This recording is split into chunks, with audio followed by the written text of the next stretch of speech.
Bine v-am regăsit la horoscopul aferent lunii august. Dragii mei, vă invit să-mi rămâneți aproape în cele ce urmează pentru a afla cum vă vor influența evenimentele astrale ale acestei luni, parcursul și felul în care veți resimți aceste lucruri în funcție de semnul zodiacal în care v-ați născut, dar vă sfătuiesc să urmăriți și videourile aferente semnelor zodiacale în care aveți amplasate ascendentul și luna în hărțile voastre natale. Prin urmare, dragii mei, în cazul în care n-ați făcut acest lucru, vă invit să vă abonați acestui canal și să apăsați clopoțelul în cazul în care n-ați făcut acest lucru deja, pentru a fi notificați ori de câte ori eu postez ceva nou. Vă reamintesc faptul că acesta este un horoscop general, prin urmare tratați-l ca atare. Dacă doriți o analiză astrologică aprofundată, vă invit pe site-ul meu www.terapieprin-astrologie.ro la secțiunea magazin, unde veți găsi toate serviciile astrologice puse la dispoziție de mine pentru voi, astfel încât să vă puteți răspunde la orice fel de întrebare aveți legată de unul dintre segmentele vieții voastre. De asemenea, mă găsiți pe paginile de Facebook și Instagram cu Terapie prin Astrologie. Dragilor, haideți să vedem ce v-a pregătit luna august. Vă pup!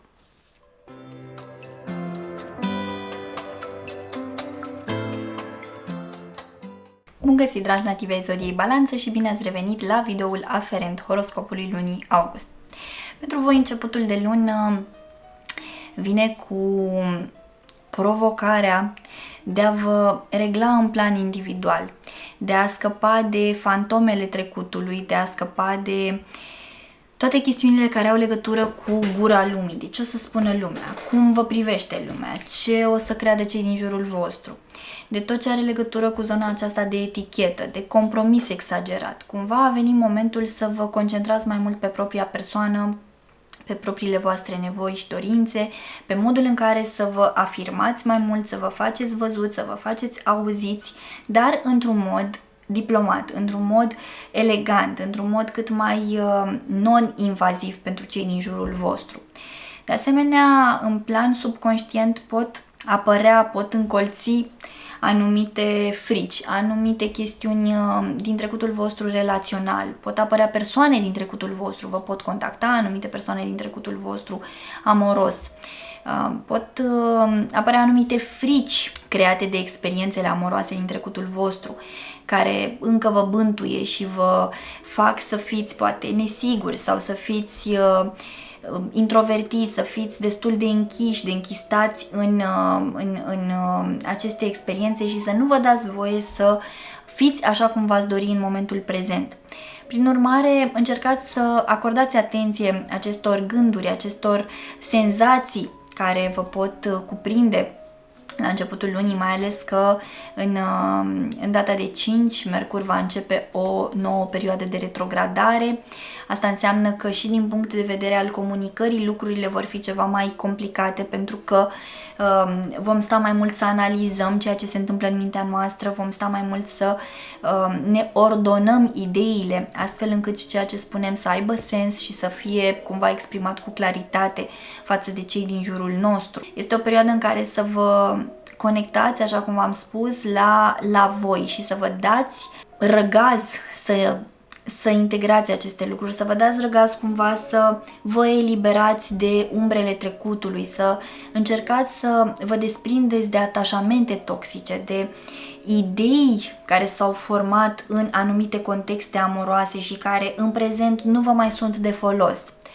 O perioadă care vine într-adevăr cu multe la pachet din punct de vedere relațional, cu multe umbre din trecut, dar care necesită rezolvare, care necesită conștientizare și vindecare.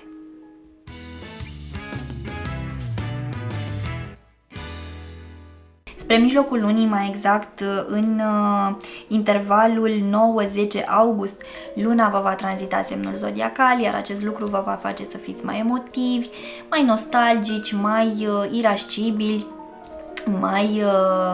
mai sensibili. Iar acest lucru se va întâmpla tot în zona propriei voastre personalități, a individualității voastre.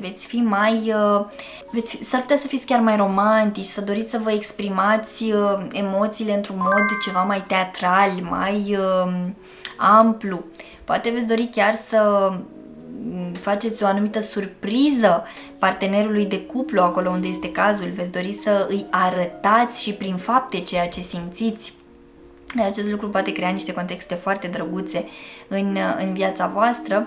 De asemenea, pentru unii dintre voi se poate ca această perioadă în care luna vă va tranzita semnul zodiacal să vă impulsioneze, să vă conectați mai mult la partea de credință, de spiritualitate, să începeți anumite cursuri în acest sens sau poate să faceți anumite călătorii în locuri cu o anumită încărcătură spirituală, să mergeți în anumite retreat-uri, astfel încât să vă cunoașteți mai bine, să vă conectați mai profund la propria persoană.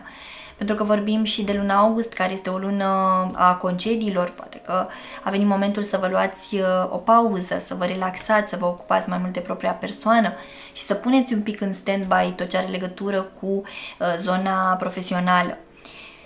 Indiferent ce alegeți să faceți, la mijlocul lunii sunteți bine susținuți, atâta că poate apărea la nivel de simțire un eveniment neașteptat în plan familial. Pentru unii dintre voi poate că aflați anumite chestiuni legate de unul dintre părinți, poate că nu se simte bine, poate sunt niște probleme acolo de sănătate și este nevoie să fiți prezenți în viața acestora, să-i ajutați sau să cumva să le facilitați anumite lucruri.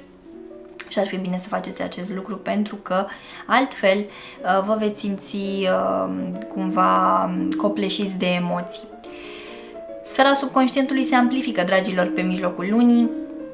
Acele lucruri din trecutul vostru se cer eliberate, mai mult decât atât spre mijlocul lunii și asteroidul căsătoriei Juno va trece în semnul vostru zodiacal. Așadar, vorbim aici despre rezolvarea chestiunilor amoroase, a chestiunilor care au legătură cu relațiile, cu parteneriatele de lungă durată. Pot ieși la suprafață anumite nemulțumiri, anumite tensiuni acumulate de-a lungul timpului și necomunicate corespunzător. Deci pot apărea fel de situații tensionate, de situații conflictuale. Fiți atenți și nu vă lăsați pradă impulsivității.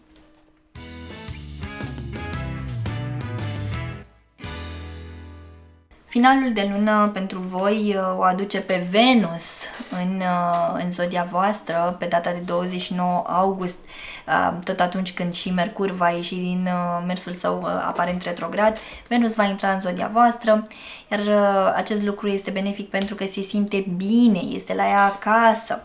Încă un element astrologic în semnul vostru zodiacal care vorbește despre relații, dragilor. Deci aveți nodul sud, o aveți pe Lilith, îl aveți pe Juno, acum intră și Venus, deci este o mare nebunie din punct de vedere amoros pentru voi. Unii vă îndrăgostiți subit, alții vă reîndrăgostiți de partenerul de cuplu, alții puneți punct relațiilor din viața voastră, poate că unii dintre voi chiar veți alege să vă separați, să divorțați. Deci se poate produce acolo o întreagă nebunie în plan relațional, în plan amoros pe final de lună august, dar lucrurile încep de la mijlocul lunii august, încep să se miște. Fiți pregătiți pentru aceste lucruri pentru că este posibil să vă ia pe sus, da?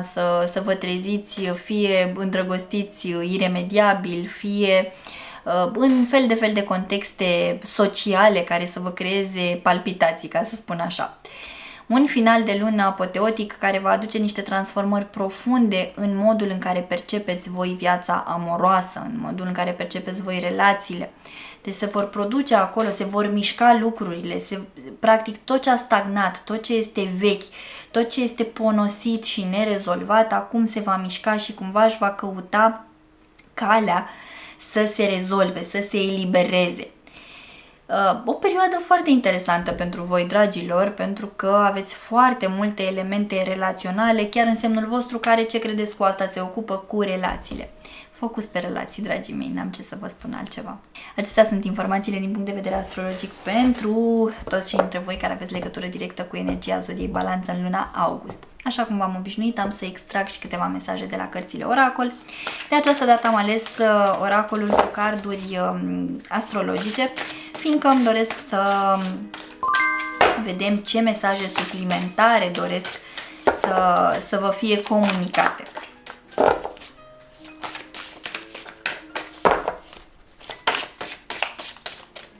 Ok, două carduri s-au prins de mâna mea.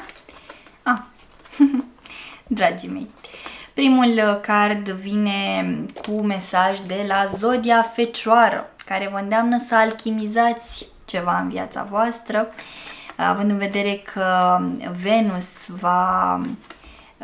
va trece din semnul Fecioară în zodia voastră. Se pare că vă pasează, da? Vă predă ștafeta și încearcă să vă comunice faptul că este nevoie de disciplină, este nevoie de echilibru, pentru că Venus în semnul vostru zodiacal vorbește și despre excese, vorbește despre lene, despre delăsare, vorbește despre cheltuieli inutile, da? Deci mare, mare atenție. Iar cel de-al doilea card vine cu mesaj de la Pluto, de la misticul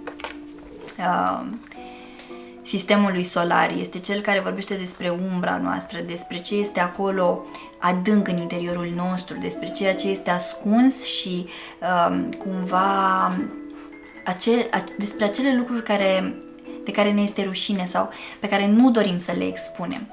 Ei bine, Pluto vă spune că a cam venit momentul să confruntați acele lucruri ascunse, da? Împreună cu luna neagră Lilith, care se află în semnul vostru zodiacal, care vine și ea de asemenea să scoată la suprafață fel de chestiuni ascunse.